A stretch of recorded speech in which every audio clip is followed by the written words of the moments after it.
नमस्कार. तर दुर्गा या मालिकेच्या आजच्या भागात आपण पाहणार आहोत की दुर्गा विशालवर चिडलेली असते आणि ती त्याला म्हणत असते की तुझं काय डोकं फिरलंय का? इथं काय परिस्थिती आहे आणि तू काय बडबडतोय? हे बघ, मी माझ्या मतावर ठाम आहे. अभिषेक, आमचं प्रेम, आमचं लग्न, या सगळ्या गोष्टी मी विसरली आहे. लग्न ही नात्याची खूप पवित्र गाठ आहे आणि त्याला मी असं विखरू देणार नाही. हे मला पटतच नाही. आणि ती चिडून म्हणते की आणि आता जर तू परत हा विषय काढला ना तर बघ. विशाल तिला सॉरी म्हणतो आणि म्हणतो की परत मी हा विषय नाही काढणार, सॉरी. मग दुर्गा विशालला म्हणते की बरं ऐक, आपण मगाशी जामिनाला फोन केला होता, पण मला असं वाटतंय की आपण त्यांना प्रत्यक्ष भेटायला हवं. परिस्थिती खूप गंभीर आहे. मला वाटतं त्यांना जर आपण समोरासमोर भेटलो तर. विशाल दुर्गाला म्हणतो की पोलिसचं आता काय ती खबर काढतील, मी जाऊन येतो. आणि तो म्हणतो की मी चौकीत जाऊन येतो, तू इथेच थांब. दुर्गा त्याला म्हणते की विशाल मी पण येते. पण विशाल तिला म्हणतो प्लीज दुर्गा तू इथेच थांब प्लीज. आणि तो दुर्गाला तिथेच थांबायला सांगून निघून जातो. मग दुर्गा टेन्शनमध्ये येऊन विचार करत बसते की तेवढ्यात तिथे अभिषेक येतो आणि ते दोघं एकमेकांना बघून खूप इमोशनल होतात. दुर्गा त्याला बघून आश्चर्याने म्हणते की तू इकडे काय करतोयस, का आलायस इकडे? अभिषेक तिला म्हणतो की तुला काय वाटलं, तू मला काही सांगितलं नाही तर मी तुझ्यापर्यंत पोहोचू शकणार नाही का? दुर्गा त्याला म्हणते की तू इथून निघून जा. अभिषेक पण दुर्गावर चिडत म्हणतो की मी इथून निघून जायला नाही आलो, मला माझ्या प्रश्नांची उत्तर हवी आहेत. मग दुर्गा अभिषेकवर ओरडून म्हणते की मला तुझ्या कुठल्याही प्रश्नांची उत्तरं नाही द्यायची. अभिषेक यानंतर म्हणतो की मी इथून कुठेही जाणार नाही आणि तूही कुठेही जायचं नाही. तुझा काय प्रॉब्लेम आहे नेमका? तुला आवडत नाही का? मी माझं काय चुकलं आहे? दुर्गा त्याच्यावर चिडू म्हणते की अभिषेक प्लीज. अभिषेक म्हणतो की चिडचिड करून काहीही होणार नाही. राग मला पण येतोय आणि त्या दिवशी एवढी सगळी सजावट करून माझ्या प्रेमाचा स्वीकार केलास ना, मग आज असं काय आभाळ कोसळलं की तू असं वागतेस? दुर्गा म्हणते की तुला नाही समजणार अभिषेक. अभिषेक म्हणतो की मग तेच समजायला मी आलोय इथे. दुर्गा मी कुठलाही निर्णय घेण्यासाठी तुला फोर्स करणार नाही, मला फक्त तुझ्या नकाराचं कारण जाणून घ्यायचं आहे. दुर्गा त्याच्यावर ओरडते आणि म्हणते की अभिषेक बस ना, नको तेच तेच परत परत काढू प्लीज. अभिषेक तिला विचारतो की तुला माझ्या घरच्यांशी प्रॉब्लेम आहे का? कारण त्यांना भेटण्याआधी सगळं ओके होतं आणि तसं असेल तर तसं सांग, आपण दोघं वेगळे राहू. तसंही मी त्यांच्यापासून वेगळाच राहतो. आपल्यासाठी मी त्या घरात गेलो होतो, मी त्यांना सोडायला तयार आहे. मग दुर्गा खूपच इमोशनल होते आणि म्हणते की तू सोडशीलही त्यांना, पण रक्ताची नाती अशी तुटतात. दुसरीकडे आपण पाहतो की मोहित्यांची माणसं हनुमंतला विचारत असतात की सांग कोणासाठी काम करतोय, आणि ते त्याला खूप मारत असतात. त्याचा गळा दाबून त्याला विचारत असतात की सांग नाही तर जीव मारून टाकेल तुला. तर दुसरीकडे आपण पाहतो दुर्गाची आई शांत बसलेली असते. तेवढ्यात दुर्गांच्या बाबांचा फोटो भिंतीवरून खाली पडून फुटतो. ते बघून दुर्गाची आई खूप घाबरते आणि मोठ्याने ओरडायला लागते की अपशकुन झाला आणि ती दुर्गाला आवाज द्यायला लागते. तेव्हा तिचा आवाज ऐकून मामा आणि मामी तिच्याजवळ येतात. तर मामी दुर्गाच्या आईला विचारते की काय झालं ताई? दुर्गाची आई खूपच घाबरलेली असते आणि ती म्हणते की दुर्गा कुठे आहे? अपशकुन झाला, तो आपलं वाटोळं करणार. आणि ती सारखं सारखं विचारत असते की दुर्गा कुठे आहे? मला दुर्गाला हे सगळं सांगायचं आहे, कुठं आहे दुर्गा? ती खूपच घाबरलेली असते. मामा आणि मामी तिला समजवण्याचा प्रयत्न करत असतात की असं काहीही होणार नाही. दुर्गाची आई म्हणते की दुर्गाला बोलवा, मला दुर्गाशी बोलायचं आहे. तर दुसरीकडे मोहिते पॅलेसवर माईसाहेब देवपूजा करत असतात आणि त्या देवाकडे प्रार्थना करत असतात की देवा आमच्या मोहिते पॅलेसवर तुझी अशीच कृपा राहू दे. तेवढ्यात तिथे अमेय येतो आणि म्हणतो माईसाहेब अहो यावेळी देवाची आरती. माईसाहेब आनंदाने म्हणतात की अहो आनंदाच्या वेळेस देवाची आठवण काढायची असते ना. अमेय म्हणतो की काय झालं, अभिषेकबद्दल काही कळलं का? माईसाहेब म्हणतात की ते पण कळेल, पण आत्ता एक वेगळीच आनंदाची बातमी आली. खंडेरायाची कृपा झाली. ज्याने दादासाहेबांवर हल्ला केला ना तो हनुमंत भोसले सापडला. हे ऐकून अमेय पण खुश होतो आणि म्हणतो की कुठे आहे तो?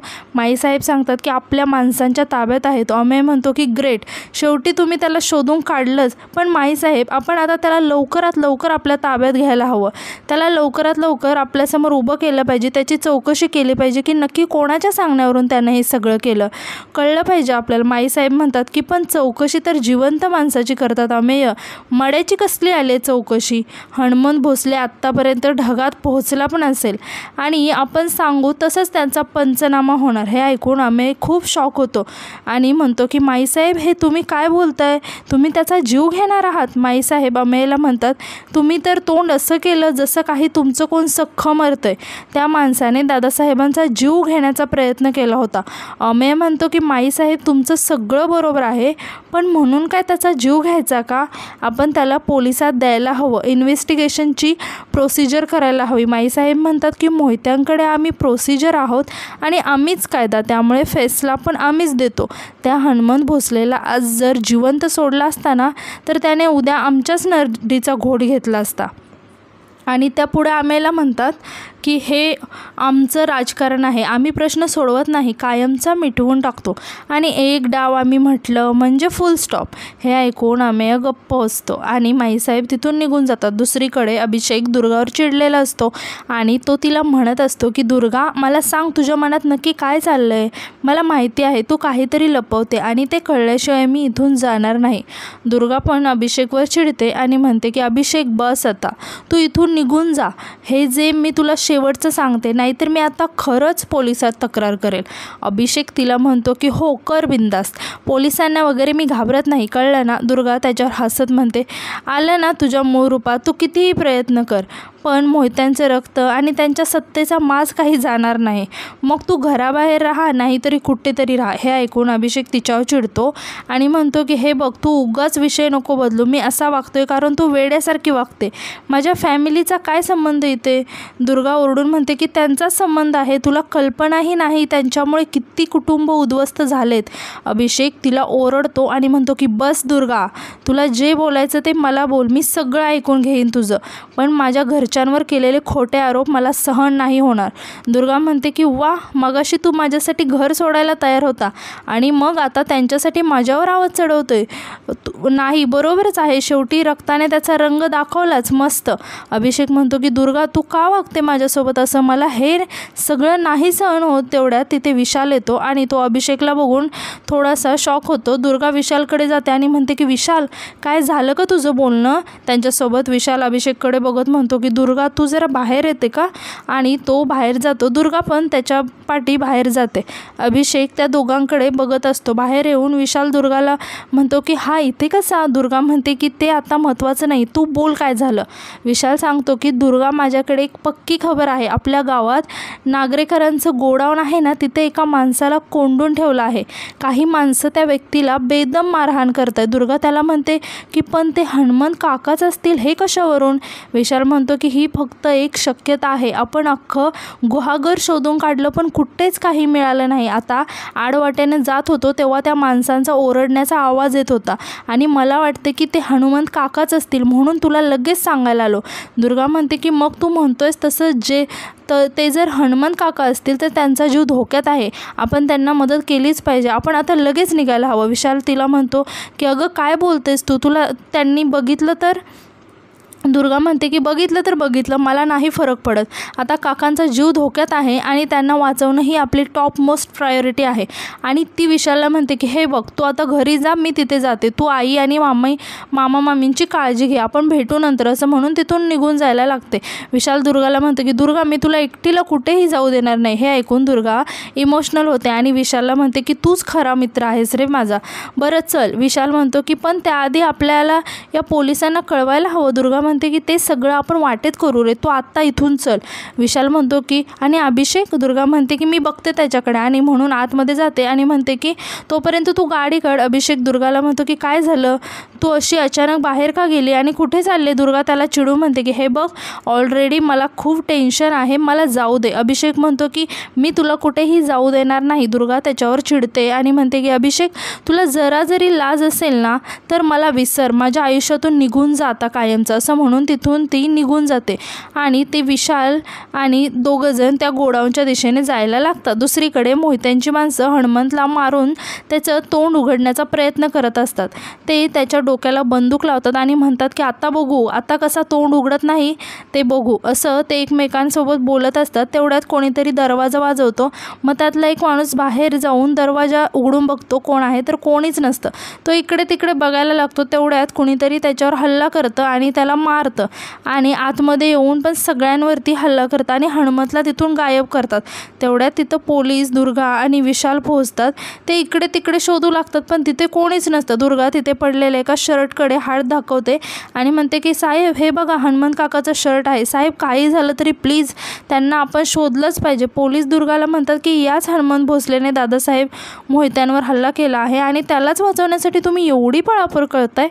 दुर्गा त्यांना म्हणते की तुमचा काहीतरी गैरसमज होतो आहे. पोलीस म्हणतात की गैरसमज वगैरे काही नाही, काही झालं तरी तो एक क्रिमिनल आहे. त्याचा तुम्हाला एवढा का पुळका आहे, मला खरं खरं सांगा, त्याचं तुमच्यासोबत काय कनेक्शन आहे. दुर्गा म्हणते की साहेब आम्ही पत्रकार आहोत, गुहागर आमची कर्मभूमी आहे. इथे जर कोणाला तरी असं किडनॅप करून हाणामारी करत असतील तर ते रिपोर्ट करणं आमचं कर्तव्यच आहे. विशाल पण म्हणतो की आणि गुहागरमध्ये असं काही झालं तर ते आउट केलंच पाहिजे ना साहेब. मग पोलिसांना पण त्यांचं म्हणणं पडतं आणि ते म्हणतात की हां ठीक आहे आपण शोधू त्यांना लवकर. नंतर आपण पाहतो की अभिषेक एका झाडाखाली बसलेला असतो आणि त्याला खूप वाईट वाटत असतं. तेवढ्यात त्याला अमेचा फोन येतो आणि अमे त्याला म्हणतो की अभिषेक अरे कुठे आहेस तू गेल्यापासून घरच्यांना किती टेन्शन आलं, तू कुठे असशील, कसा असशील, तू जीवाचं काही बरं वाईट केलं तर करून तर घेतलं नसेल ना, एवढं विचार येत आहेत मनामध्ये. यावेळी अभिषेक त्यात तू फोन उचलत नाही आमचा, नशीब तू आत्ता तरी फोन उचलला आमचा. अभिषेक त्याला शांतपणे म्हणतो की अमे काळजी नको करू, जीव नाही देणार मी माझा, आणि तुम्ही एवढी काळजी कशाला करताय माझी, मी काही पहिल्यांदा घर सोडून नाही गेलो. अमे त्याला म्हणतो की अभिषेक तुला कळतंय का तू काय बोलतोय ते, आणि काळजी करू नका म्हणजे तू घरातून असा कुणालाही न सांगता निघून जातोस आणि वरून आम्हालाच म्हणतोय की काळजी नका करू. अभिषेक म्हणतो की तसं नाही आहे, या सगळ्या प्रकारात राहून गेलं माझं सांगायचं. एकतर मला समजत नाही की दुर्गा असं का वागते. आज तुम्ही तिला भेटलो आणि विचारलं की असं का वागते, नक्की काय प्रॉब्लेम आहे, पण ती तिच्या नकारावर ठामच आहे. अमेय म्हणतो की अरे पण का नक्की तिचा प्रॉब्लेम काय आहे. तर अभिषेक वैतागून म्हणतो की तेच तर समजत नाही, काही बोलायलाच तयार नाही आहे, ती टाळते मला, पण यावेळेस मी माघार घेणार नाही, खरं कारण जाणून घेणार म्हणजे घेणार, असं म्हणून तो फोन ठेवतो. अमेय पण इकडे टेन्शनमध्ये येतो. दुसरीकडे माईसाहेब देवाचा जप करत असतात. त्या जप करता करता रागाने अवंतिकाकडे बघत असतात. अवंतिका म्हणते की अहो माईसाहेब देते नैवेद्य, 2च मिनिट तयार आहे ना. तेवढ्यात ईशा तिथे मोठमोठ्याने फोनवरती बोलत येते. तिला बघून अवंतिका म्हणते की अहो जरा हळू, माईसाहेबांना डिस्टर्ब होईल ना, जप करतायत त्या. ईशा फोन ठेवते आणि म्हणते की पण काय करतायत त्या असलं. अवंतिका ईशाला समजावत म्हणते की अहो जप म्हणजे त्या देवाचं नाव घेतायत 1008 वेळा. हे ऐकून ईशा खूप शॉक होते आणि म्हणते की काय 1008 वेळा, पण हे सगळं कशासाठी. अवंतिका म्हणते की लेकासाठी आई काहीही करू शकते, हे सगळं अभिषेक भाऊजींसाठी चालले. ईशा खुश होऊन म्हणते की हे सगळं किती क्यूट आहे, माँ अपने बेटे की खुशहाल जिंदगी के लिए दुआ मांग रही है. मी फोटो काढते या मुवमेंटचा, म्हणून ती त्यांचा फोटो काढायला लागते. अवंतिका स्वतःशीच बोलते की बाहेरून सगळं गोडच वाटतं पण त्यांच्या मनात काय चाललंय ते समोर बसलेल्या खंडेरायालाच पण माहिती नसेल. ईशाला असं फोटो काढताना बघून माईसाहेब म्हणतात की चेष्टा पुरी झाली, इथे काही देखावा सुरू नाही फोटो काढायला, आमचा लेक सुखरूप परत यावा म्हणून आम्ही देवाकडे साकडं घालतोय. आणि त्या अवंतिकावर चिडून म्हणतात की सुनबाई तुमची जीभ जेवढी तिखट आहे ना त्यापेक्षा आमचे जास्त कान तिखट आहेत, तुम्ही मनात जरी बोलला ना तरी आम्हाला सगळं ऐकू येतं. अवंतिका घाबरून म्हणते की माईसाहेब मी कुठे काय बोलले, मी तर प्रसादासाठी लापशी बनवते. तेवढ्यात तिथे आमे येतो आणि माईसाहेबांना सांगतो की माईसाहेब अभिषेकचा फोन आला होता आणि तो सुखरूप आहे. हे ऐकून माईसाहेब खूप खुश होतात आणि खंडेरायाचे आभार मानतात आणि अमेयला विचारतात की अभिषेक घरी परत यायला निघाले का. अमेय म्हणतो की त्याबद्दल काही बोलणं नाही झालं, पण एवढे दिवस त्याच्याशी साधा कॉन्टॅक्ट पण होत नव्हता, आता निदान त्याचा फोन तरी आला. मग ईशा माईसाहेबांना म्हणते की माईसाहेब बघा तुम्ही एवढं देवाकडे प्रे केलं आणि अभिषेकची न्यूज मिळाली. माईसाहेब म्हणतात की हो खरं आहे, आमचं लेकरू सुखरूप आहे, यातच आमचा आनंद आहे. आणि त्या देवाला म्हणतात की खंडेराया आता अभिषेक लवकर घरी परत येऊ द्या. दुसरीकडे आपण पाहतो की विशाल आणि दुर्गा बोलत असतात. दुर्गा विशालला म्हणते की विशाल, मी वाटेल ते हरायला तयार आहे, म्हणून मी बेट लावून सांगते की तो शर्ट हनुमंत काकांचाच होता. विशाल म्हणतो की अगं मग ते तिथून कुठे गायब झाले. दुर्गा म्हणते की गायब झाले का गायब केलं ते शोधायला हवं आपल्याला. विशाल म्हणतो की दुर्गा, तुझे एक लक्षात येते का, पोलीस पण या प्रकरणात चौकशी करण्याच्या ऐवजी हनुमंत काकांना आपण कसे ओळखतो हेच विचारत होते. दुर्गा म्हणते की त्यांच्यावर पण काही प्रेशर असेलच ना, पण आपल्याला काही झालं तरी हनुमंत काका कुठे आहेत हे शोधायलाच हवं. तेवढ्यात दुर्गाचा मामा तिथे दुर्गाला आवाज देत पळत पळत येतो आणि दुर्गाला सांगतो की काही विचारू नको, काय झालं ते, हनुमंतला शोधायला माणसं आपल्या घरी आली होती. हे ऐकून दुर्गा खूप घाबरते. विशाल पण घाबरतो. दुर्गा म्हणते की ती कोणाची माणसं होती नक्की, दादासाहेबांची का, आणि मामा आईला नाही ना पाहिलं त्यांनी. मामा सांगतो की अगं मला काय माहिती कोणाची होती ती, पण आम्ही कोणाची ही दाद लागू दिली नाही. आम्ही तिघांनाही घर सोडलं. सोमेश्वरला माझा मित्र राहतो दिवाकर, त्याच्या घरी मी या दोघींना ठेवले, पण मला वाटते आता कुठलीही जागा सुरक्षित नाही. ते गुंड हनुमंतला गावभर शोधतायत. दुर्गा सांगते की इथे अजून एक भयंकर प्रकार घडलाय. विशालला कळलं की इथे एक गोडांमध्ये हनुमंत काकाला कोंडून ठेवले. मग आम्ही पोलिसांना घेऊन तिथे पोहोचलो तर तिथे कोणीच नव्हतं. हे ऐकून मामा म्हणतो की देवा, हे काय चाललं आहे. दुर्गा मामाला शांत करत म्हणते की मामा, तू आधी शांत हो, मला माहिती आहे परिस्थिती खूप बिकट आहे, पण काहीतरी मार्ग काढूच आपण. आणि ती मामाला म्हणते की तू काम कर, तू इथून लवकर निघ, तू मामी आणि आईला सांभाळ. मग मामा त्यांना म्हणतो की आणि तुम्ही दोघं. दुर्गा म्हणते की आम्ही हनुमंत काकांचा काही पत्ता लागतोय का ते बघतो. आणि दुर्गा विचार करते आणि आजचा भाग इथेच संपतो.